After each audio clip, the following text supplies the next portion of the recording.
2 years ago, I thought I had everything. My name is Ryan Brooks, and I truly believe my future was already written. Zoe had said yes when I asked her to marry me. I still remember the way she laughed before whispering, "Of course I will." Those words had changed my life. Together, we searched for apartments. "This one has too much sunlight," she complained. I laughed. "You complained yesterday because the last one didn't have enough." "I know. So what do you actually want?" She grinned. "I want the one that feels like home." A week later, we found it. She spun around the empty living room. "This is it. You really think so? I can already picture our couch over there." She pointed toward the wall. "And the television here. What about my office?" She crossed her arms. "No office." "What?" "I refuse to lose my husband to a computer." I smiled. "We're not married yet." "Details." I pulled her into a hug. "I love you." "I know." Then she laughed. "I love you too." We booked our wedding venue the following month. The manager asked, "Any special requests?" Zoe immediately answered, "No boring music." I looked at her. "That's your biggest concern?" "Absolutely." "What about the food?" "It'll be fine." "The flowers?" "They're flowers." "The guest list?" She shrugged. "As long as you're there, I'll survive." I squeezed her hand. "I promise I'll be there." She smiled. "I know you will." At night, we planned our future together. One evening, we sat on the apartment floor, surrounded by unopened boxes. She leaned against my shoulder. "What should we name our first baby?" I laughed. "We're planning children before the wedding." "Why not? I don't even know if it'll be a boy or a girl." She pointed at me. "Fine. If it's a girl, Lily. If it's a boy, Noah." I made a face. "I don't like Noah." She gasped dramatically. "You don't?" "No." "Then what?" "Ethan." She shook her head. "No. Ethan. Noah. Ethan." She started laughing. "We're already arguing like parents." "Good practice." She kissed my cheek. "We're going to have a beautiful life." I believe that. So do I. I believed every word. Until one morning. I woke up expecting to hear her making coffee. Instead, the apartment was silent. "Zoe." No answer. I checked the bedroom. Empty. The bathroom. Empty. The kitchen. Nothing. At first, I wasn't worried. Maybe she had gone to the store. Maybe she wanted breakfast. Maybe. Then I noticed something strange. Her suitcase was gone. So were her clothes. Her favorite jacket. Her passport. Even a framed picture of us from our vacation had disappeared. I grabbed my phone. She didn't answer. I called again. Straight to voicemail. Again. Nothing. I texted, "Where are you?" No reply.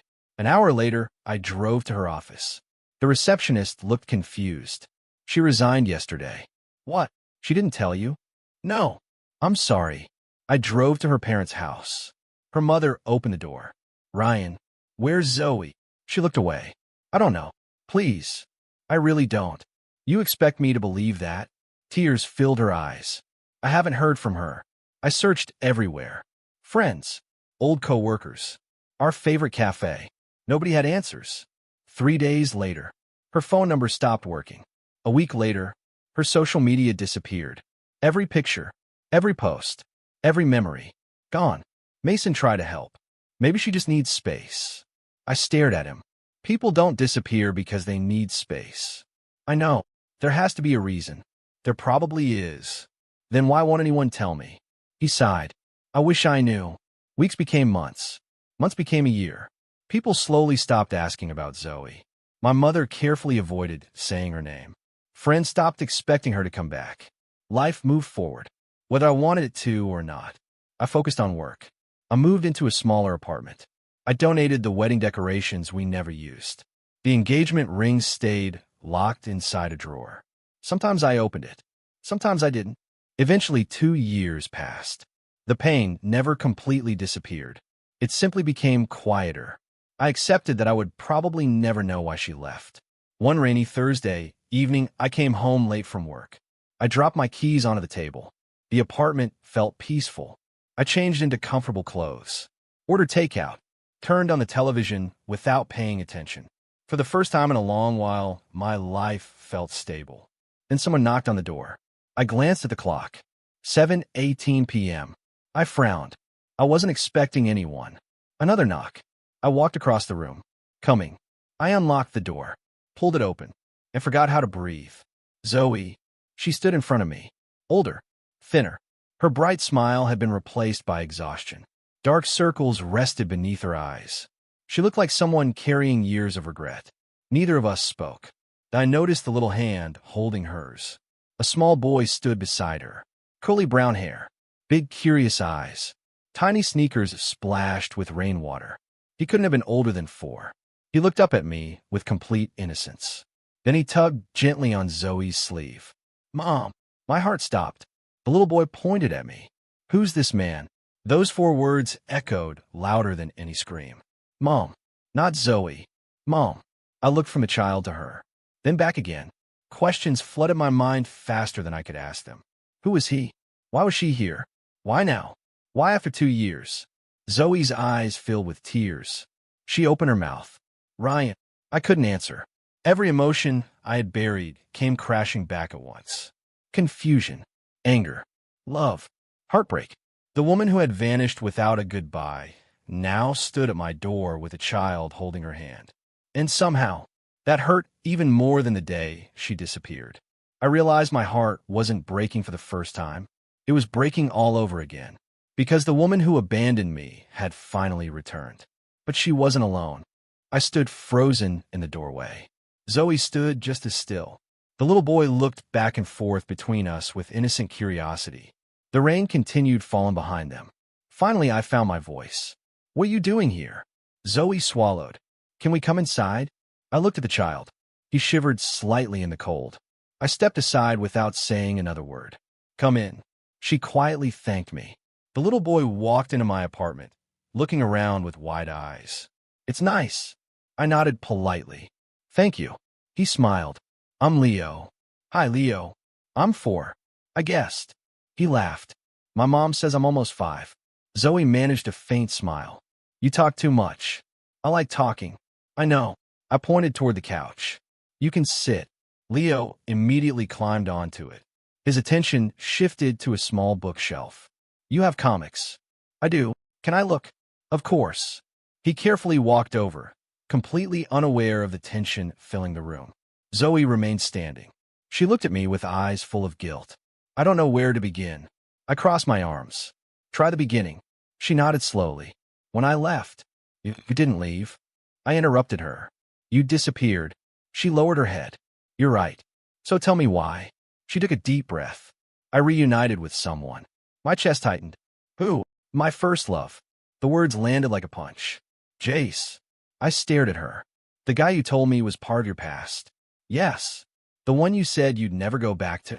Tears filled her eyes. Yes. I laughed bitterly. So everything we planned? She closed her eyes. I know. No. I shook my head. You don't. She whispered. I thought he'd changed. Silence. He contacted me. Silence again. He apologized for everything. I looked away. He said he'd spent years regretting losing me. And you believed him? Yes. You never even talked to me. I was confused. You were engaged to me. I know. You were planning our wedding. I know. You picked baby names with me. Her shoulders trembled. I remember. Then how were you confused? She couldn't answer. I looked toward the window. So what happened? She wiped away her tears. I left with him. I remained silent. For a while, everything seemed perfect. My jaw tightened. I thought I'd made the right decision. And then, I became pregnant. She looked down. The day I told him. Her voice broke. He disappeared. I slowly looked back at her. What? He packed his things. He left. She nodded. He blocked my number. I couldn't believe what I was hearing. I searched everywhere. No luck. Nothing. She glanced toward Leo. I was alone. The little boy sat on the floor reading a comic book, smiling at the colorful pages. He had no idea we were talking about him. Zoe whispered. I raised Leo by myself. I looked at the child. He wasn't responsible for any of this. He was just a little boy. I'm sorry he abandoned his son. So am I. But that doesn't explain why you abandoned me. She covered her face. I was ashamed. So instead of telling me the truth, I ran. You erased me. I know. You erased our future. I know. You erased us. I know. Every answer sounded exactly the same. I felt exhausted. She slowly stepped closer. I never stopped loving you. For a moment, I honestly thought I had heard her wrong. Then I almost laughed. The sound escaped before I could stop it. If you loved me. My voice stayed calm. Why did you leave without letting me fight for us? She stared at me. I waited. Seconds passed. Then another. She opened her mouth. Closed it again. No words came. That silence answered every question I had carried for 2 years. Love doesn't run without explanation. Love doesn't disappear overnight. Love doesn't erase someone from its life. I nodded slowly. I understand. No. She shook her head desperately. You don't. I do. I was scared. We all get scared. I thought you'd hate me. You never gave me the chance to decide. She cried quietly. I'm sorry. I believe you are. I've regretted it every day. I believe that too. She looked hopeful. Then, it doesn't change what happened. The hope disappeared from her face. Leo walked over holding one of my comics. Mom. She quickly wiped away her tears. Yes. Why are you crying? She forced a smile. I'm okay. He hugged her. I don't like when you're sad. I know, sweetheart. He looked at me. Did he make you cry? I knelt beside him. No. You promise? I promise. He studied my face for a second, then nodded. Okay. He returned to the couch. Zoe whispered. He's a good boy. He seems like one. I've tried my best. I'm sure you have. She looked around the apartment. I should go. I didn't stop her. She stood at the door. I never expected you to forgive me today. I know. I just wanted you to know the truth. I've heard it. She nodded sadly. Goodbye, Ryan. Take care of Leo. I will. She held her son's hand. Together they walked down the hallway. The elevator doors closed behind them. I stood there for a long time before shutting my own door. The apartment felt strangely empty again. Not because I wanted Zoe back, because I had finally learned the truth. And somehow, the truth hurt more than being abandoned. The next evening, Noah invited me out for coffee. He watched me quietly while I stirred my drink. You saw her. I did. How are you holding up? I don't know. He leaned back. Do you still love her? I thought carefully before answering. A part of me probably always will. That's normal. But I don't think I could ever trust her again. Noah nodded. Then he said something I would never forget. Ryan, what? Love without trust is just another heartbreak waiting to happen. I repeated those words silently. Love without trust. Another heartbreak. For the first time since Zoe knocked on my door, I stopped asking whether I still loved her. Instead, I started asking whether love alone had ever been enough.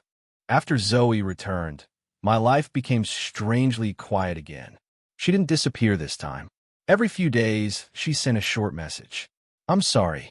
I hope you're okay. I don't expect anything from you. I never replied. Not because I wanted to punish her. Because I honestly didn't know what to say. Some wounds couldn't be healed with conversations. One Saturday afternoon, my phone rang. The screen showed a familiar name. Mia. I hadn't spoken to Zoe's best friend in months. I answered. Hello. Hi, Ryan. Her voice sounded hesitant. Do you have time for coffee? I frowned. Why? I just wanted to check on you. I thought about saying no. Instead, I sighed. Okay. An hour later, I walked into a small cafe near the park. Mia was already there. She smiled politely. Thanks for coming. No problem. I sat across from her. For a few moments, we simply looked at the menus. Finally, she asked, How are you? I laughed softly. Everyone keeps asking me that. Because people care. I know. She nodded. You don't have to pretend with me. I'm tired. I figured. The waitress brought our drinks. Neither of us touched them. Mia finally spoke again. I heard Zoe went to see you. She did. She told you everything? As far as I know. She lowered her eyes. I'm sorry. You don't need to apologize. I still feel responsible. Why? Because she's my best friend. I shook my head. You didn't leave me. No. You didn't lie to me. No. You didn't disappear. She smiled sadly. I guess not. Over the next few weeks, we met several more times. Sometimes for coffee. Sometimes for lunch. Sometimes we simply walked through the park without saying much. Mia never defended Zoe. She never said, You should forgive her. She never tried to explain what had happened. Instead, she listened. One evening, I admitted, I still get angry. She nodded. That makes sense. Some mornings I still wake up wondering why. You probably always will. I hate that. I know. Another time I asked, Do you think Zoe deserves another chance? She looked directly into my eyes. My opinion doesn't matter. It matters to me. She smiled gently. No, Ryan. What?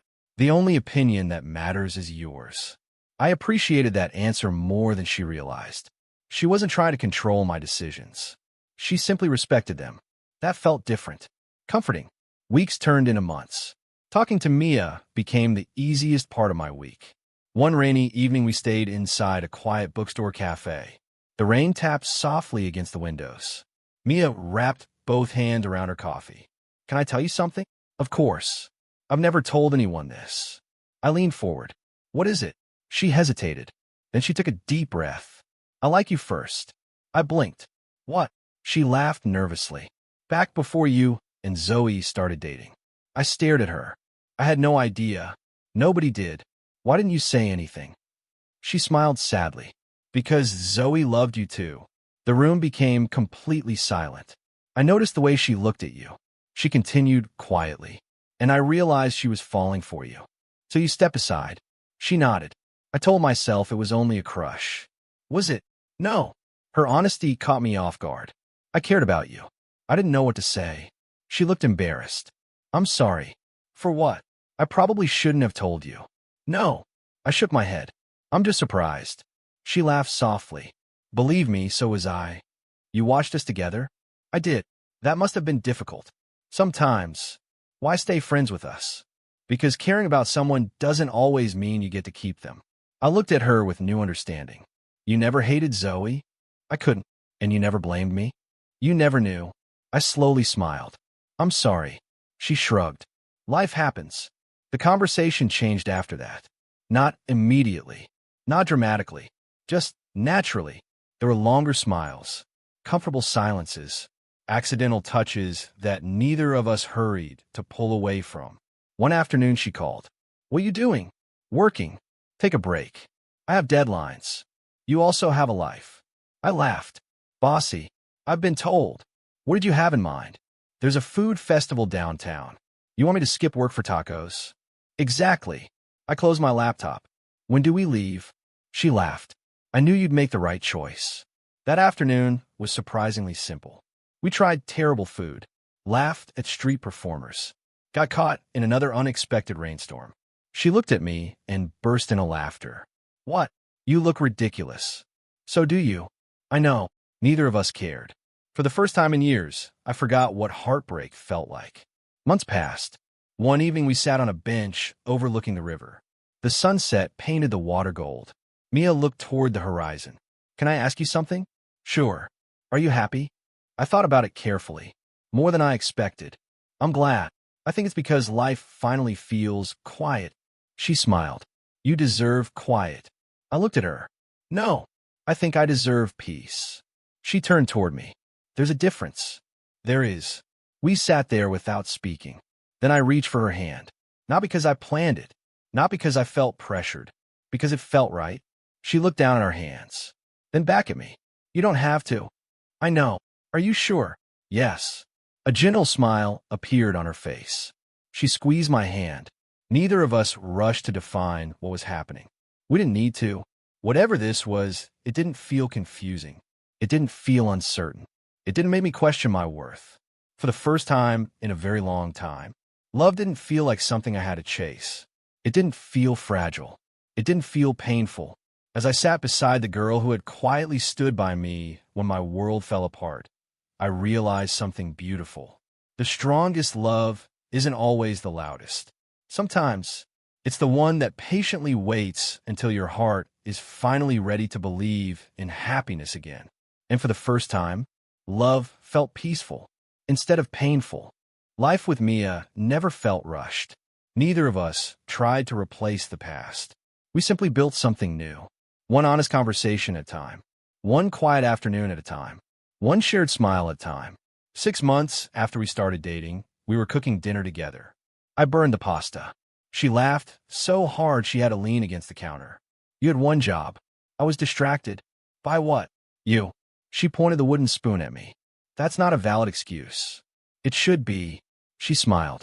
You know what I like about us? What? We don't have to pretend. I nodded. I was thinking the same thing. She walked closer. I never wonder what you're hiding. Because I'm not hiding anything. I know. I kissed her forehead.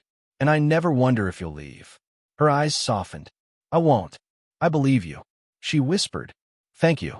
One evening we visited my parents for dinner. My mother watched Mia helping clear the table. As soon as Mia stepped into the kitchen, Mom leaned toward me. I like her. I smiled. I noticed. No. She shook her head. I really like her. So do I. She looks at you differently. What do you mean? She looks at you like she's grateful you're in her life. I glanced toward the kitchen. Mia caught me looking and smiled. I smiled back. Mom quietly said, That's the kind of love that lasts. Months later, Mia and I walked through a small park after work. She suddenly stopped walking. What? She looked nervous. I've been thinking. That sounds dangerous. She laughed. It probably is. I waited. She reached into her purse. I bought something. She handed me a tiny velvet box. I stared at it. Mia, open it. Inside was a simple silver keychain. It held 2 tiny engraved words. Home. Together. I looked up. She smiled shyly. I know it's not exactly a ring. I laughed. It doesn't have to be. I just wanted to ask. She took a deep breath. Would you like to spend forever with me? My eyes filled with tears. You just proposed to me. I did. With a keychain. I panicked. I couldn't stop laughing. She covered her face. This is embarrassing. I gently pulled her hand away. It's perfect. Really, really. So, I took both of her hands. Yes. Her smile became brighter than the afternoon sun. Yes. Yes. She wrapped her arms around me. I love you. I love you too. This time, those words didn't scare me. They felt safe. 3 months later, we got married. No giant ballroom. No expensive decorations. No hundreds of guests. Just our closest family. A few friends. A quiet garden. The ceremony lasted less than 30 minutes. The minister smiled. Ryan, do you take Mia to be your wife? I looked into her eyes. I do. Mia, do you take Ryan to be your husband? She smiled through happy tears. I do. We exchanged rings. The minister laughed. I now pronounce you husband and wife. Everyone applauded. I kissed Mia. No drama. No heartbreak. No one walking away. Only happiness. During the reception, Noah raised his glass. I like to say something. Everyone became quiet. He looked at me. A few years ago, I watched my best friend lose everything. He smiled at Mia. Today, I watched him find everything. The room applauded again. I hugged him. Thanks. You earned this. No. I looked around the room. We earned it. Life continued quietly. Exactly the way we wanted. Then, one autumn morning, Mia woke me before sunrise. Ryan. I rubbed my eyes. What time is it? Almost 6. Why are we awake? She handed me a small white stick. I frowned. Then I looked closer. 2 pink lines. I stared at her. Are you serious? She nodded. We're having a baby. I laughed. Then cried. Then laughed again. She hugged me tightly. We're going to be parents. I can't believe it. Neither could I. Months passed in joyful anticipation. We decorated a nursery together. Argued over paint colors. Read parenting books. Noah laughed every time he visited. You two are overthinking everything. We're trying to be prepared. He grinned. Nobody's prepared. Apparently he was right. The day finally arrived. I held Mia's hand inside the hospital room. She squeezed so hard I thought my fingers would break. This is your fault. I laughed nervously.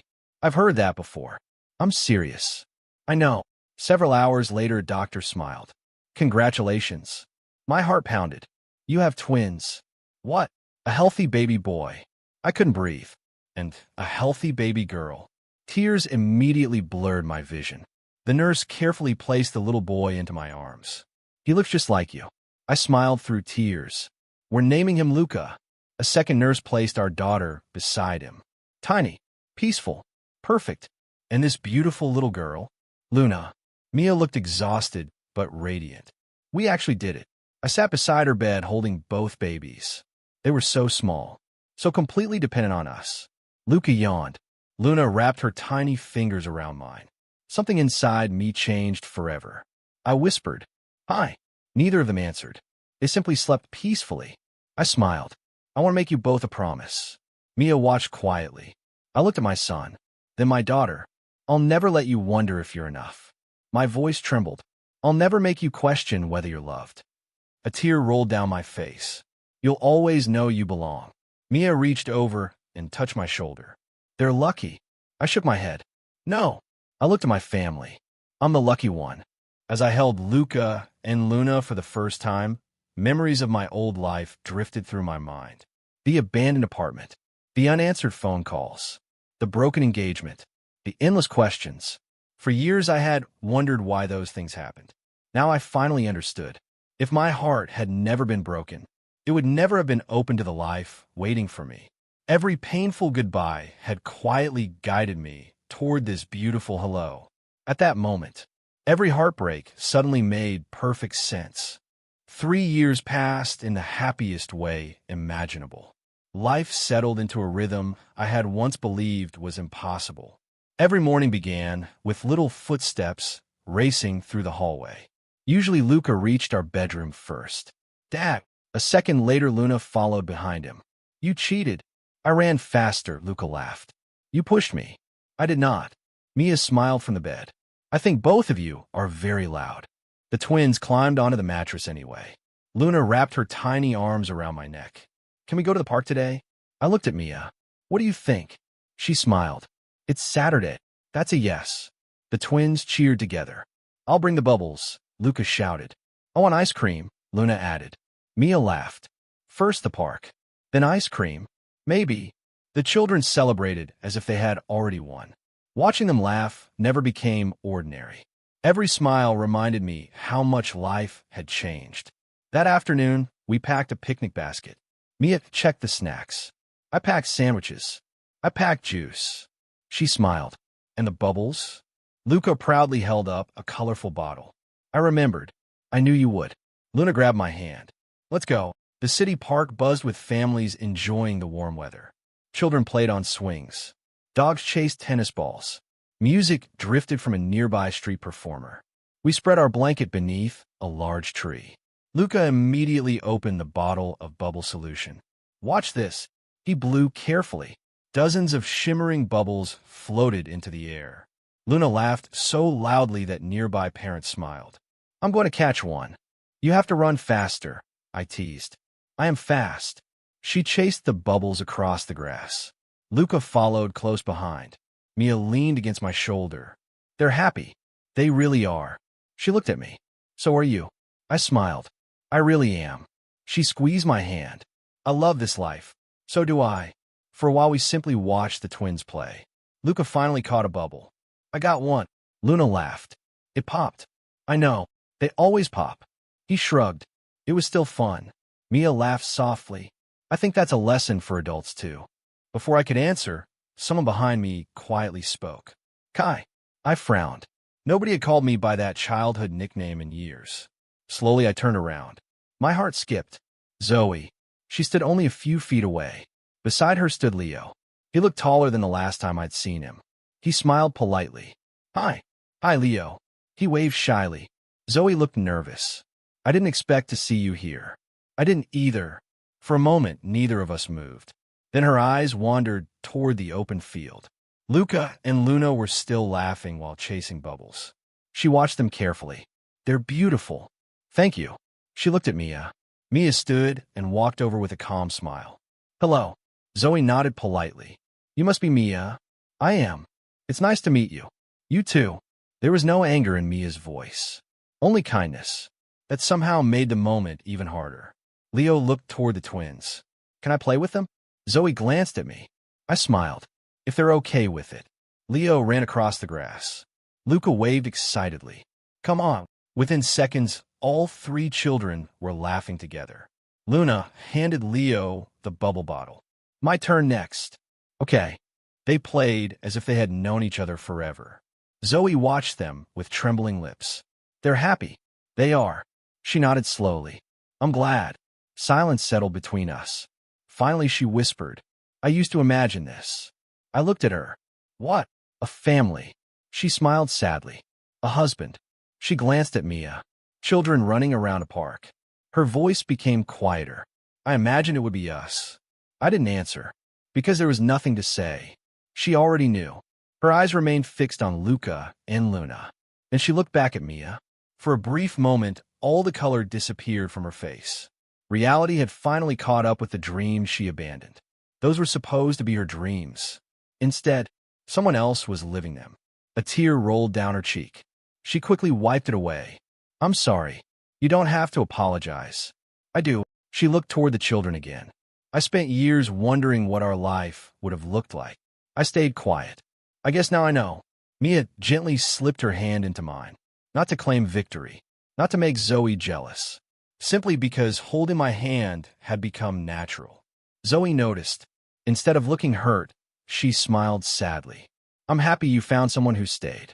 I looked at Mia. "So am I." Leo ran back toward us. "Mom, what is it?" They asked if we want ice cream. She laughed softly. "What do you think?" "I definitely want ice cream," Luca shouted from across the grass. "Come on." Luna jumped excitedly. "Hurry." Mia looked at me. "Should we invite them?" I nodded. "Of course." I turned to Zoe. "Would you and Leo like to join us?" She looked surprised. "Are you sure?" "Yes." She smiled gratefully. "Thank you." We walked together toward the ice cream stand. The children argued over flavors.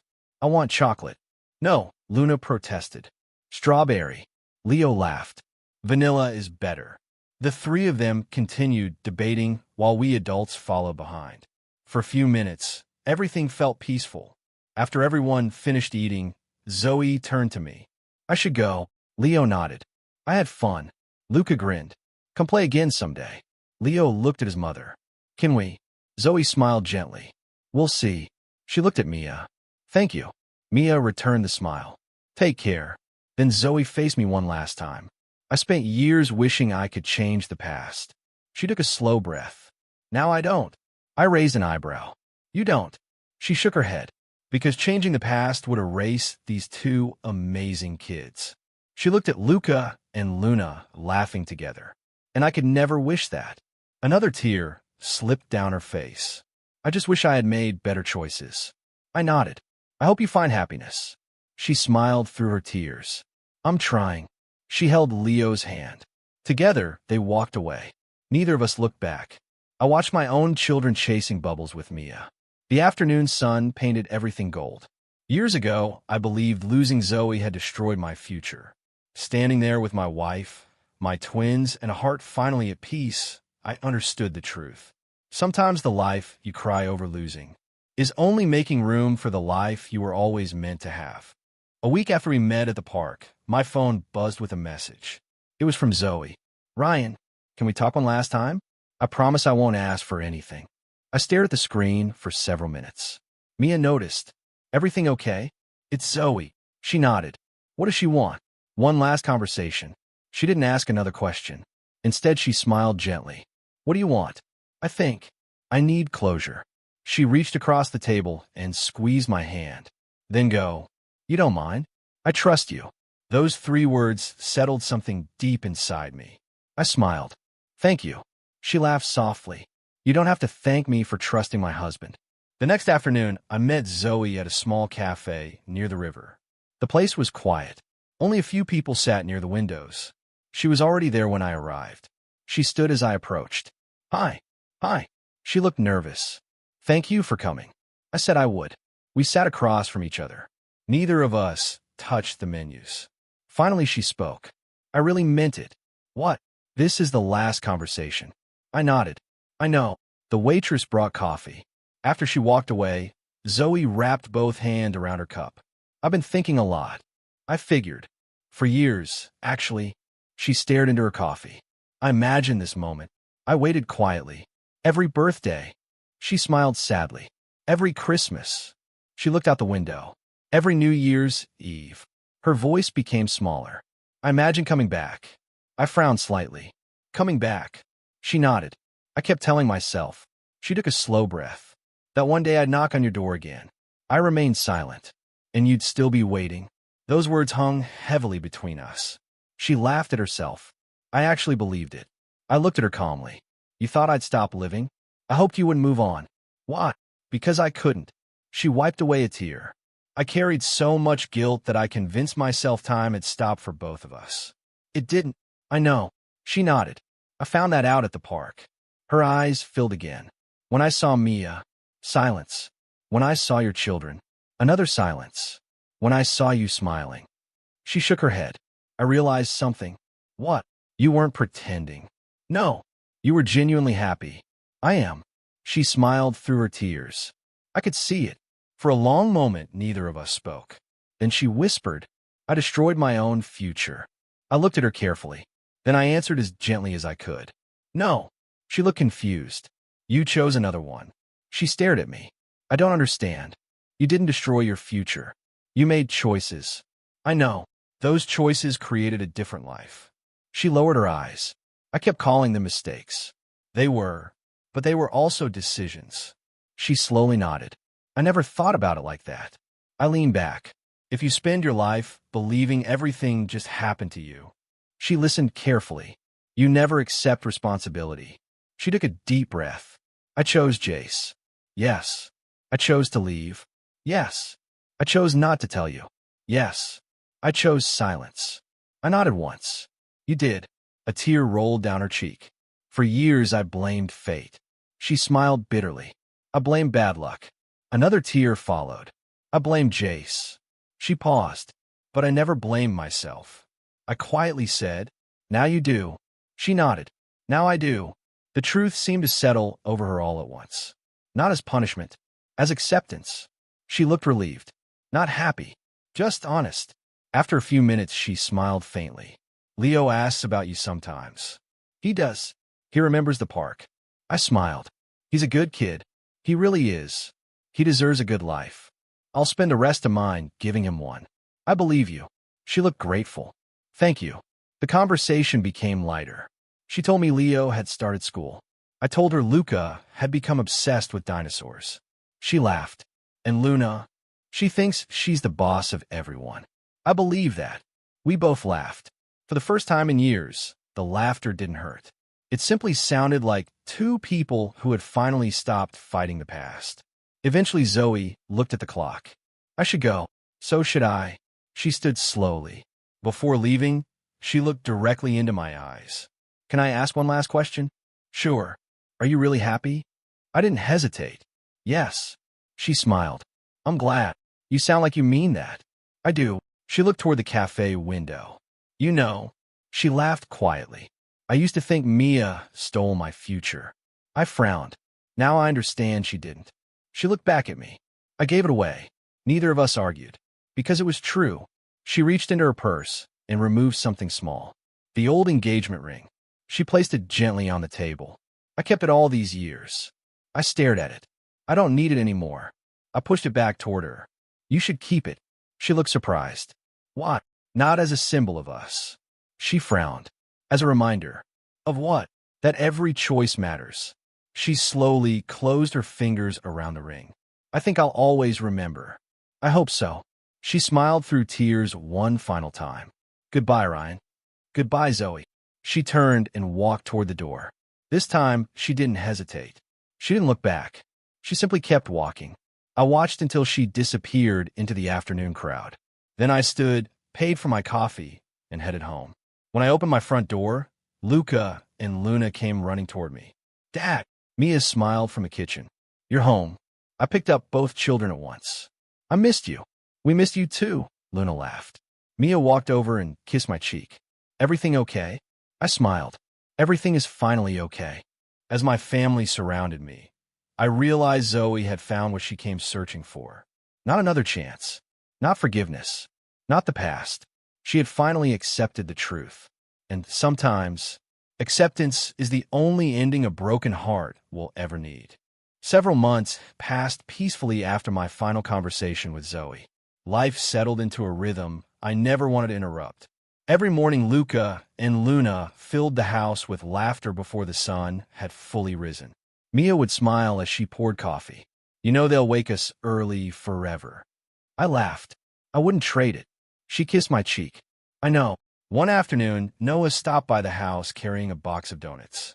I brought sugar. You brought trouble. Same thing. The twins cheered as he handed them each a small treat.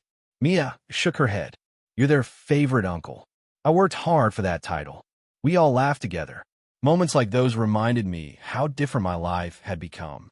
Years ago, I measured happiness by plans that never happened. Now, I measured it by tiny hands reaching for mine. Later that evening, after the children were asleep, Noah became unusually quiet. "Ryan, what is it? I heard something today." I looked at him. "About Zoe?" He nodded. "What happened?" He leaned back in his chair. "Jace came back." I stared at him. "You're kidding." "I wish I was." I didn't speak. He showed up at her apartment. "Why now?" "He needs help." "What kind of help?" "Money." I let out a slow breath. "So nothing changed?" "No." He just found another reason to use her. A strange feeling passed through me. Not anger. Not jealousy. Just disappointment. Noah watched my face carefully. "You okay?" "I'm fine." "You don't seem surprised." "I'm not." "Why?" "Because people who only love themselves rarely change." Noah nodded slowly. "I think you're right." The conversation ended there. I didn't ask for more details. For years, I had wanted to know everything happening in Zoe's life. Now I realized I didn't need to. The next afternoon, however, my phone rang. It was Zoe. I hesitated before answering. "Hello." "Ryan." Her voice sounded calm. "I know this is strange." "It is. I don't want anything." "Okay. I just wanted you to know something." I waited quietly. "Jace came back yesterday." "I heard." She sighed. "I thought you might." Silence filled the call. Finally, she whispered. "He said he made a mistake." I didn't answer. "He said we could still be a family." Another pause. "He wanted me to help him start over." I looked out the window toward Mia playing with Luca and Luna in the backyard. The sound of their laughter drifted through the open window. Then Zoe quietly said, "I told him no." I remained silent. For the first time in my life. Her voice trembled. "I chose the right person." I frowned slightly. "What do you mean?" "I chose myself." She took a deep breath. "And I finally stopped chasing someone who only remembered me when he needed something." She paused again. I wish I had learned that years earlier. I stayed quiet for a moment. Then I asked, "What did he say after that?" Zoe gave a tired laugh. "He couldn't believe I'd refused." I can imagine. He kept saying people deserve second chances. And I asked him where that belief was when I was pregnant. Silence filled the call. He had no answer. I slowly nodded, even though she couldn't see me. He tried apologizing. "Did you believe him?" "No." "Why not?" "Because real regret changes people before they lose everything." I smiled faintly. "That's true." She took a deep breath. I finally looked him in the eyes and said something I'd wanted to say for years. "What was it?" "I already lost the only man who truly loved me." My chest tightened, not because I wanted her back, because I knew she was finally telling herself the truth. I won't lose myself trying to keep someone who never loved me. I closed my eyes. "I'm glad you said that." "So am I." She laughed softly. "I think that's the first honest decision I've made in a long time. I hope it's the beginning of many more." "I hope so too." Another moment of silence passed. Then she said, "This is really goodbye." "I know. I won't call again." "You don't have to. I just wanted you to know that I finally understand." "Understand what?" "That love isn't about who comes back." She paused. "It's about who never leaves." I looked through the window again. Mia was helping Luna